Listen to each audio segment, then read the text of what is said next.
एक बात है, हम सब एक शोर भरी दुनिया में तो रहते ही हैं, पर क्या कभी सोचा है कि सबसे ज्यादा शोर तो हमारे अपने अंदर होता है? आज हम इसी भीतरी भीड़ को शांत करने और सही मायनों में शांति पाने का रास्ता समझने की कोशिश करेंगे। कभी सोचा है इस बारे में कि सब कुछ होते हुए भी हम अक्सर अकेला क्यों महसूस करते हैं? मतलब दोस्त हैं, परिवार है, कामयाबी भी है, पर फिर भी एक खालीपन सा लगता है ना? आखिर ऐसा है क्यों?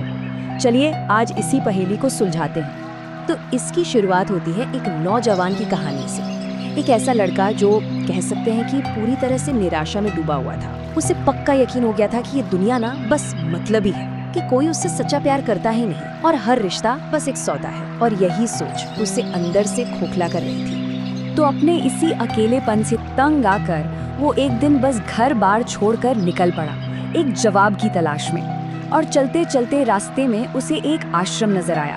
वहाँ एक गुरु थे जो अपने शिष्यों को ध्यान करना सिखा रहे थे। अब उसने गुरु को कहते हुए सुना कि ध्यान हमें अकेला कर देता है और यही अकेलापन सत्य के रास्ते पर ले जाता है। अच्छा, ये सुनते ही उस नौजवान को क्या लगा पता है? उसे लगा, अरे मैं तो पहले से ही अकेला हूँ।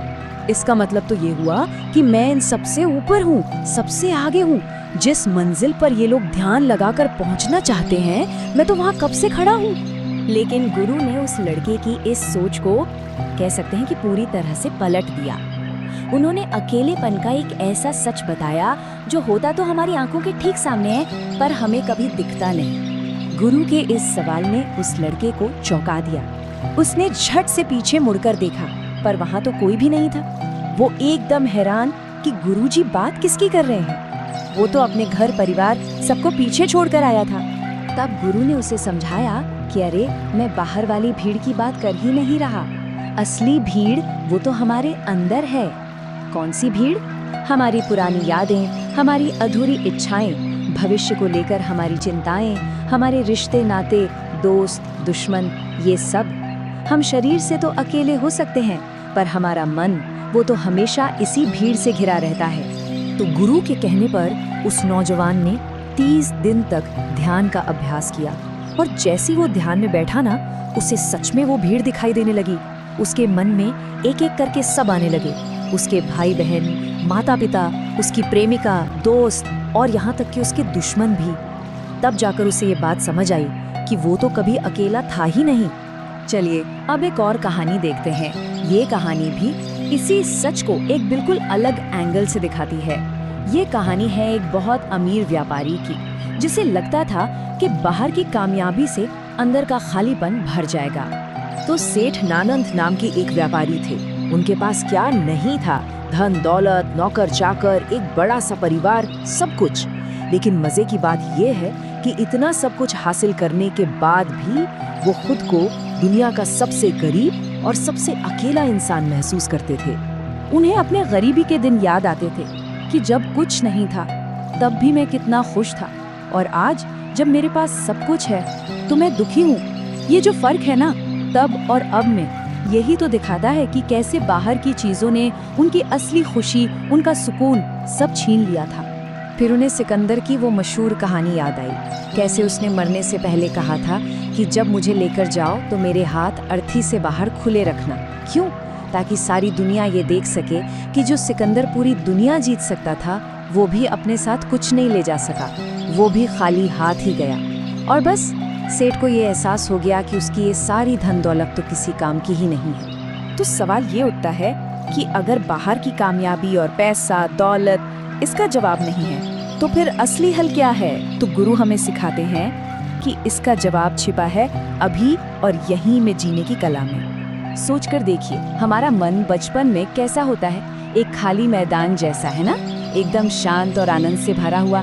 लेकिन जैसे जैसे हम बड़े होते हैं, हम इस मैदान को फालतू की चिंताओं, कभी न खत्म होने वाले लक्ष्यों और पुरानी यादों के कचरे से भर देते हैं। और यही वजह है कि सब कुछ मिल जाने के बाद भी मन दुखी का दुखी ही रहता है। और बस यहीं पर ध्यान का रोल आता है। ध्यान का सीधा सा मतलब है अपने मन को, जो हर वक्त इधर उधर भागता रहता है, उसे समेटकर किसी एक चीज पर लगाना। और वो चीज ऐसी होनी चाहिए जो लगातार अभी इसी पल में हो रही हो, जैसे कि हमारी अपनी सांस। ये बस मन को भूतकाल और भविष्यकाल की दौड़ भाग से निकालकर वापस आज में अभी में लाने की एक प्रैक्टिस है। तो मन की शांति का रास्ता बिल्कुल साफ है ना? पहला स्टेप, अपने अंदर की उस भीड़ को पहचानना। दूसरा, खुशी के लिए बाहर की चीजों के पीछे भागना बंद करना।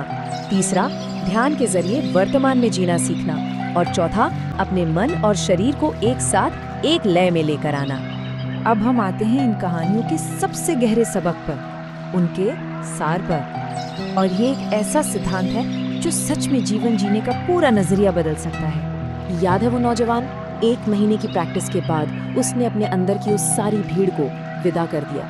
अब वो सच में अकेला था, लेकिन ये अकेलापन डरावना नहीं था, बल्कि शांत था और इसमें एक ताकत थी। वो इतना हल्का महसूस कर रहा था जैसा उसने अपनी पूरी जिंदगी में कभी नहीं किया था। और अब वो दुनिया में वापस जाकर भी अकेला रह सकता था। तो गुरु का जो आखिरी उपदेश था वो ये था कि सीखना बहुत कुछ है, जानना भी बहुत कुछ है, लेकिन रखना कुछ भी नहीं है। मतलब जिंदगी में अनुभव करो, सीखो, जानो, पर किसी भी चीज को पकड़कर मत बैठो, क्योंकि हम जो कुछ भी पकड़ते हैं ना, चाहे वो कोई याद हो या कोई इच्छा, वही तो हमारे अंदर की भीड़ बन जाती है। असली शांति कुछ पाने में नहीं, बल्कि सब कुछ जाने देने में है। तो आखिर में सवाल ये नहीं है कि हम अकेले हैं या नहीं, असली सवाल तो ये है कि हम अपने अंदर की इस भीड़ के साथ जीते कैसे हैं। और इस पूरी बातचीत के बाद जरा सोचिए, आज ऐसा कौन सा एक छोटा सा कदम उठाया जा सकता है जिससे हमारे अंदर का ये शोर थोड़ा सा, बस थोड़ा सा कम हो सके।